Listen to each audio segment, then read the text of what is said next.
Bismillahirrahmanirrahim. Today our conversation is about guidance for teachers. So this is the syllabus that the kids should know from class 1 to class 7. So let's see what is this. As I make a promise with you guys that I will show you, so today I'm showing you. Hope you like my video. If you like my video, please like, share and subscribe.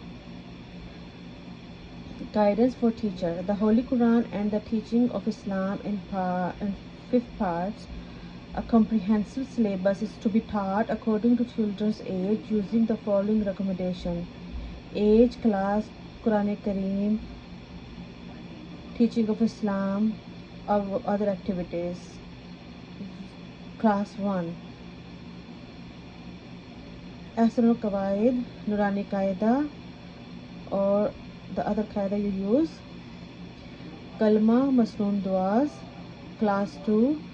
Para Amma, Kalma, Surah, Masnoon Duas. Class 3. Quran Para, Part 1, Masnoon Duas. Practical Wudu, Namaz and Arabic conversation. 4. Quran Para 4 to 10. Okay, class 3, Quran Para 1 to 3rd, and Kitab, Teaching of Islam Part 1, and grade 4, Quran Para 4 to 10, Part 2, Kitab Part 2, Masnoon Duas, Rules of Wudu and Arabic conversation.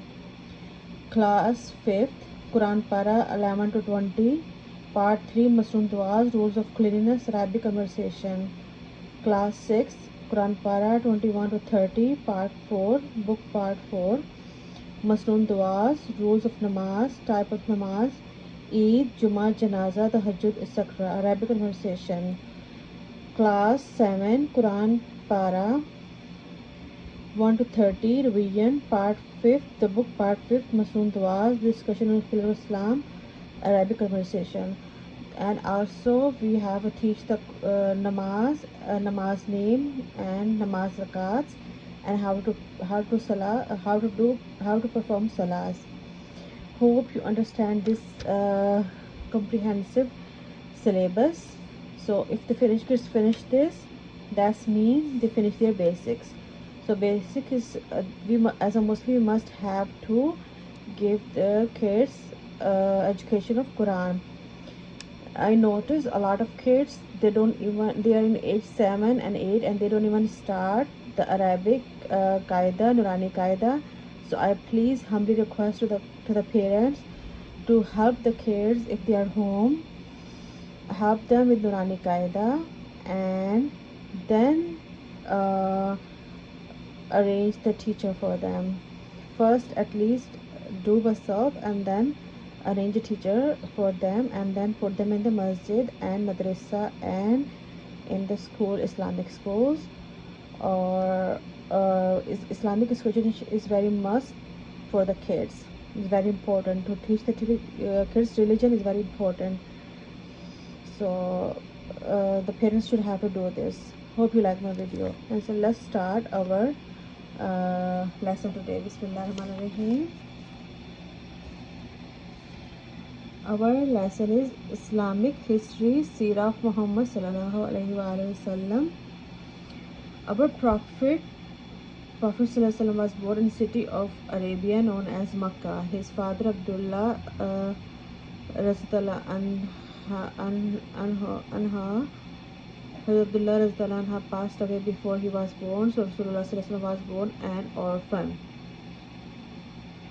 His mother name was Amna Raztallah anha, and his grandfather was Abdul Muttalib Raztallah Amr Raztallah anhu, and grandfather was Abdul Muttalib Raztallah anha.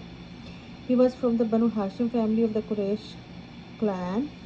When Rasulullah sallallahu alaihi wasallam was still in his mother's stomach, she saw a dream in which someone was telling her that she was going to have a baby boy who will grow up and become the leader of all the people. When he is born, you should say that you are handing him over to the care of Allah. The mother of Rasulullah said that he was born, she was alive. When Rasulullah, the mother of Rasulullah said that she saw a light when Prophet was born, in which she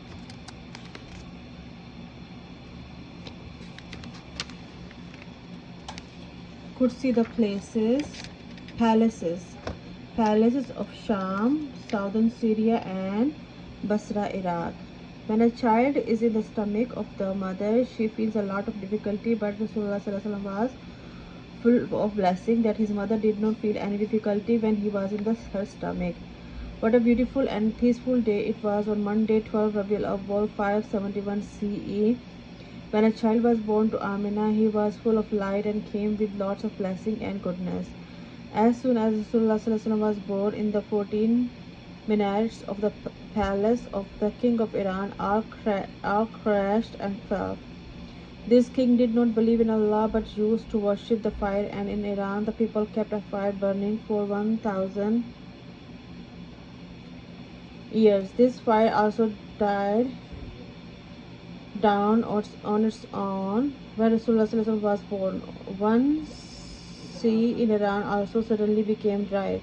In the same year that Rasulullah was born, a Christian by the name of Abraha, who was Ethiopian governor to Yemen, decided to attack Mecca with his army riding on elephants. He wanted to destroy the Kaaba in Mecca so that people would then use his fake Kaaba in Yemen as the real Kaaba. Allah subhanahu wa ta'ala then sent a flock of small birds with small pebble stones in their beaks' mouths. These birds then flew above the army of Abraha and dropped the pebbles on them. Allah's power is such that He gave the birds the power to drop the pebbles so fast, like how a gun shoots out bullets. The force of the pebbles managed to kill the whole army and all the elephants as well. Abraham managed to escape, but his hands and legs became paralyzed on the way, and he died a bad death in Yemen. That year is known as the Year of the Elephant. Amna Razdalanha knew that her children will be worthy of many places, so immediately after birth she named him Ahmed and his grandfather named him Muhammad. Rasulullah did not have any brothers or sisters. He was an only child.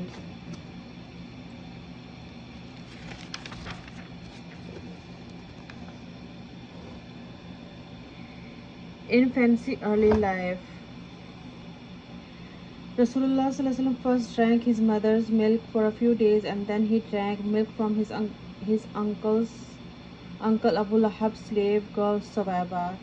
Thereafter, according to the Arab custom habit, women from the village would come to the cities and take young children with them to their village. There, they would feed them their own milk. Some women came and took the children of rich families. Halima Sadiya anha was a pious woman and did not have a child to take with her, so she did no choice but to take this very valuable orphan child to look after. When Halima Sadiya anha took Rasulullah to where her companions were waiting, her camel immediately had a lot of milk. She says that she milked her camel and she and her husband drank to their fill. Then her own milk in her chest also increased, and her son Abdullah as well as Rasulullah both drank to their fill. Before this, she had very little milk in her chest that her son would drink all but would remain hungry.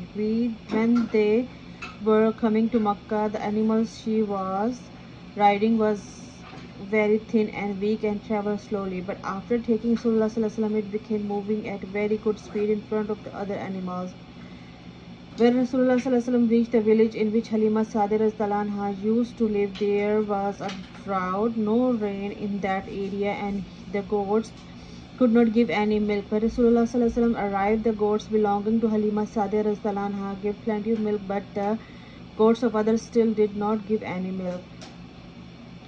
Rasulullah drank milk from Halima Sadiya for 2 years and always drank from the right side. His foster milk brother would drink from the left side. It was just natural, a normal habit that Rasulullah would not feed from the left side, as though he was born with the quality of justice and equality, being fair fair to others.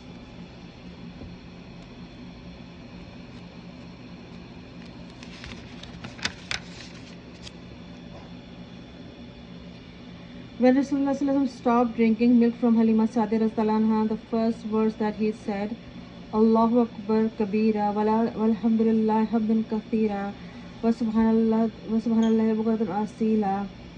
Allah is the greatest, and all the praise for Allah, and glory be to Allah in the morning and evening. After the 2 years of feeding milk to Rasulullah sallallahu alaihi wasallam, Halima Sa'di radhiyallahu anha took him back to Makkah to return him to his mother, but her heart did not want to leave him and separate from him. It so happened that there was a plague disease that spread in Makkah. So with his mother's permission, she took Rasulullah sallallahu alaihi wasallam back to her mom and stayed with her for another 2 years. Where was our Nabi born? Our Nabi sallallahu alaihi wasallam born, and on which date? When did each of our Nabi sallallahu alaihi wasallam parents pass away? Who looked after our Nabi sallallahu alaihi wasallam after his mother passed away? Who was Halima Sa'di radhiyallahu anha, and what blessings did she receive? For how many years did Rasulullah sallallahu alaihi wasallam live with Halima Sa'di radhiyallahu anha? Childhood. After about 4 years, Rasulullah sallallahu alaihi wasallam returned to live with his mother, and he was very pleasing for her to look at. When Rasulullah sallallahu alaihi wasallam reached the age of 6, her mother took him to Medina to visit her relatives. When they were returning from there, his mother passed away at a place known as Abwa, and she was buried there. Ayman then brought Rasulullah sallallahu alaihi wasallam back to Makkah, where his grandfather Abdul Muttalib radhiyallahu anhu took care of him. 2 years later, Abdul Muttalib radhiyallahu anhu also passed away. Rasulullah sallallahu alaihi wasallam was 8 years old at that time. Rasulullah sallallahu alaihi wasallam had 12 uncles, but Abu Talib was his real uncle, and that is why his grandfather had given him to Abu Talib to look after just before he passed away. Rasulullah sallallahu alaihi wasallam was between 8 and 9 years of age when he started living with Abu Talib, but even at this young age, Rasulullah sallallahu alaihi wasallam was not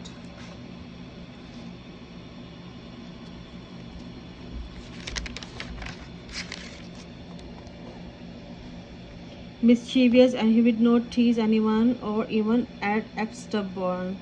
Other children would misbehave and make a lot of noise, but Rasulullah sallallahu alaihi wasallam would always remain quiet, and at the time of eating, when other children would behave stubborn, he would quietly sit with respect by his uncle and have his meals. At the young age of 8 or 9, he felt that he should not become a burden for his uncle to look after, so he would go out and look after people's animal and earn some money. At the age of 12, he asked his uncle to allow him to go along with him to Sham southern area on a business trip. On this journey to Sham, Allah subhanahu wa ta'ala showed some very interesting signs of his power. On this journey, they sold their goods for a very good price, and one specific incident mentioned about this journey is that when Abu Talib radhiyallahu anhu reached Basra, they met a Christian priest who was known as Buhira. Once seeing Rasulullah sallallahu alaihi wasallam, this priest said that this young boy is the leader of all the prophets.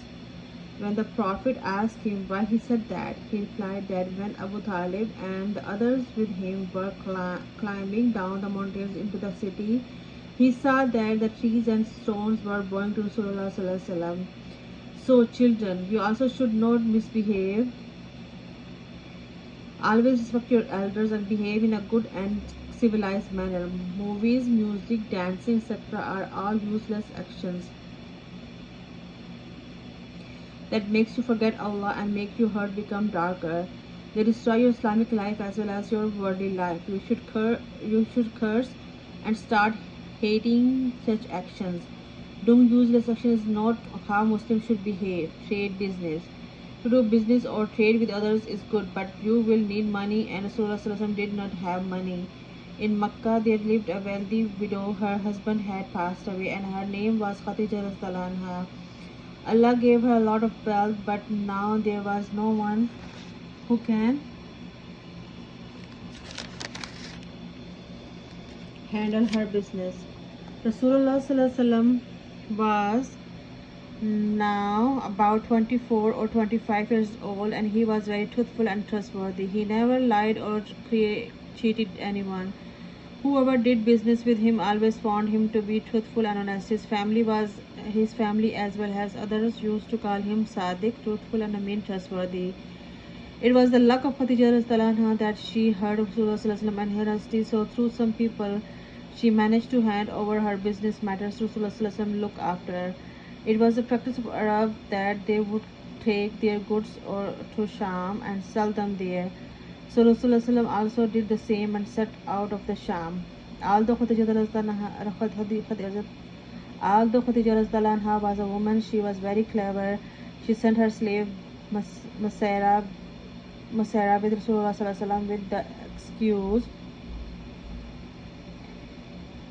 we cannot use a clever word for her, so we use she was very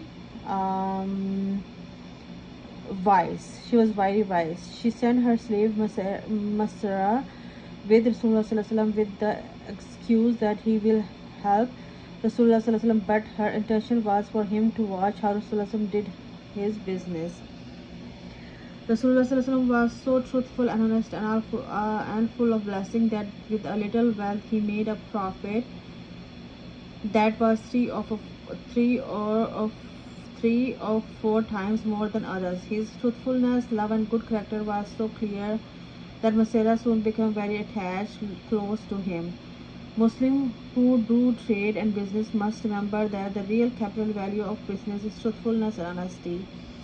If you are honest, truthful, and show good manners, the world will love you. Marriage. When Khadija Anha heard the report of the business trip from her slave Masara, she became sure that a person with such good quality is definitely an important person. So Khadija Anha asked Rasulullah to marry her. She was 40 years old, but Rasulullah was only 25 years old and was from such a family that was highly respected by the young and old. His character was so good that the people used to call him by title of Sadiq.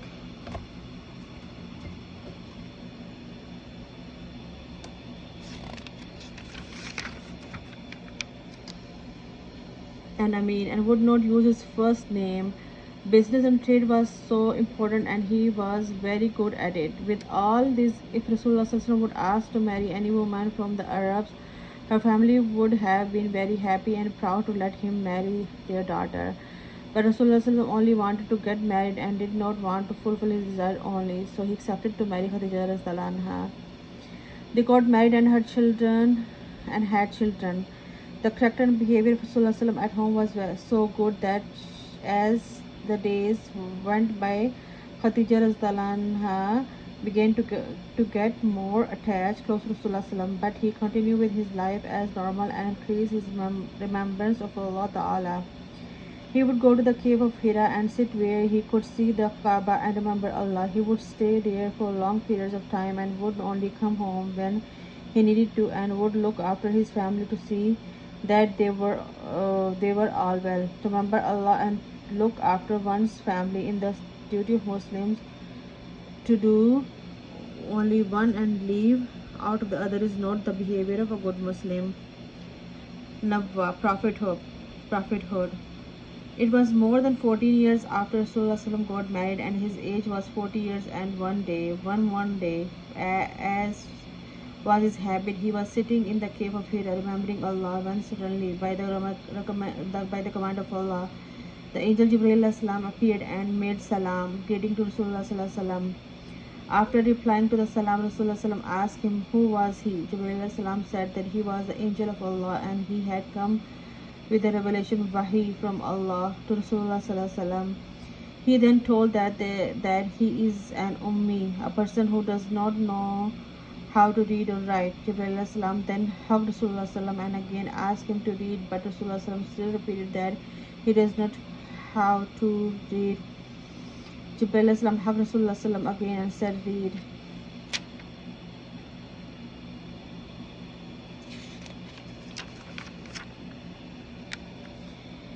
He then recited the first few verses of Surah Akhlaq. बिस्मिल्लाहिर्रहमानिर्रहीम। इक़रा बिस्मि रब्बिकल्लज़ी ख़लक़ ख़लक़ल इंसाना मिन अलक़ इक़रा व रब्बुकल अकरमुल्लज़ी अल्लमा bill क़लम अल्लमल इंसाना मा lump यअलम. Now Rasulullah sallam managed to read these ayats verses and learn them as well. Rasulullah sallam returned home and was shivering a lot, so he told his wife to cover him with a sheet and then told her what had happened. Khadija radhiyallahu anha immediately told him that he was a true prophet and that she is the first to accept Islam. The first man to accept Islam was Hazrat Abu Bakr Siddiq radhiyallahu anha. Woman to accept Islam was Hazrat Khadija radhiyallahu anha. Young boy to accept Islam was Hazrat Ali radhiyallahu anha. Slave to accept Islam Hazrat Zaid radhiyallahu anha. Slave girl to accept Islam Hazrat Aiman radhiyallahu anha. Questions. When did Prophet Muhammad sallallahu alaihi wasallam first get married and to whom? What was the name of the slave Khadija radhiyallahu anha, and why did she send him Rasulullah sallallahu alaihi wasallam, who is an ummi? Which verses ayah did Jibreel alayhi salam first teach Rasulullah sallallahu alaihi wasallam? How old was Rasulullah sallallahu alaihi wasallam when he became a nabi? Who were the first people to accept Islam? So hope you like my video. If you see any mistake, please let me know. Make a nice comments. And tomorrow we start our next lesson, Preaching Islam, the lecture of the mountain. Till then, Allah Hafiz. Assalamu alaikum.